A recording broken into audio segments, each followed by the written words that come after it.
ಸಚಿವ ನಾಗೇಂದ್ರ ವಿರುದ್ಧ ಏಕವಚನದಲ್ಲಿ ಶ್ರೀರಾಮುಲು ವಾಗ್ದಾಳಿ ನಡೆಸಿದ್ದಾರೆ.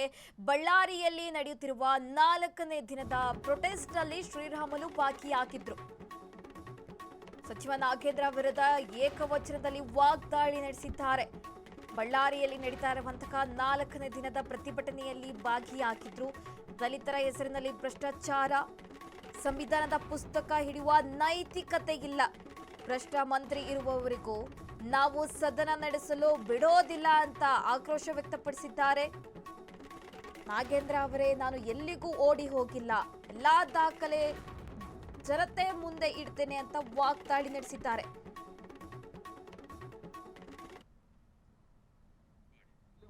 ರಾಜೀನಾಮೆಯನ್ನು ಕೊಡಲೇಬೇಕು ಅಂದೇಳಿ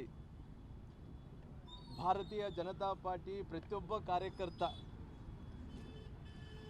ಎಲ್ಲ ಜಿಲ್ಲಾ ಕೇಂದ್ರಗಳಲ್ಲಿ ಜಿಲ್ಲಾಡಳಿತ ಭವನದ ಎದುರುಗಡೆ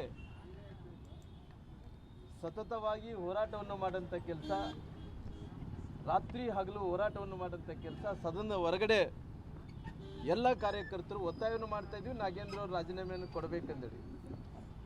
ಸದನದ ಒಳಗಡೆ ಕೂಡ ನಮ್ಮ ನಾಯಕರಾದಂಥ ಅಶೋಕ್ ಅಣ್ಣನವರು, ಛಲವಾದಿ ನಾರಾಯಣ ಸ್ವಾಮಿನವರು, ನಮ್ಮ ಪಕ್ಷದ ಅಧ್ಯಕ್ಷರಾದಂಥ ವಿಜಯೇಂದ್ರ ಅವರು, ಎಲ್ಲ ನಮ್ಮ ಶಾಸಕ ಮಿತ್ರರು ಎಲ್ಲರೂ ಕೂಡ ಸೇರಿಕೊಂಡು ಸದನದ ಒಳಗಡೆ ಕೂಡ ಹೋರಾಟವನ್ನು ಮಾಡ್ತಾ ಇದ್ದಾರೆ. ಎಂಥ ಪರಿಸ್ಥಿತಿಯಲ್ಲಿ ಕೂಡ ಆ ಭ್ರಷ್ಟ ಮಂತ್ರಿ ಏನಿದಾನೋ ಅವ್ನು ರಾಜೀನಾಮೆಯನ್ನು ಕೊಡಲೇಬೇಕು, ಅಲ್ಲಿ ತನಕ ಸದನವನ್ನು ನಡೀಲಿಕ್ಕೆ ಬಿಡಲ್ಲ ಅನ್ನೋಂಥ ಹೋರಾಟವನ್ನು ಕೂಡ ಮಾಡ್ತಾ ಇದ್ದಾರೆ.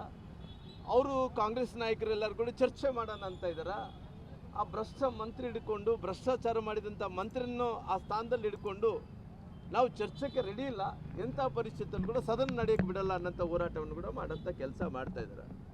ಬಹುಶಃ ಅವ್ರು ಮಂತ್ರಿಗಳಾದ ನಂತರ ಮೊದಲನೇ ಬಾರಿ ಬಾಯಿ ಬಿಟ್ಟಾನ ಆ ಪುಣ್ಯಾತ್ಮ. ನಾನು ನೋಡ್ತಾ ಇದ್ದೆ ಮಾಧ್ಯಮಗೋಷ್ಠಿ, ನಾನು ನೋಡೋಂಥ ಟೈಮಲ್ಲಿ ಅವರಲ್ಲಿ ನಾನು ನೋಡ್ತಾ ಇದ್ದೆ, ಅಸಹಾಯಕತೆ ಭಾಳ ಎದ್ದು ಕಾಣ್ತಾ ಇತ್ತು. ರಾಜೀನಾಮೆಯನ್ನು ಕೊಡಲೇಬೇಕು ಅಂದೇಳಿ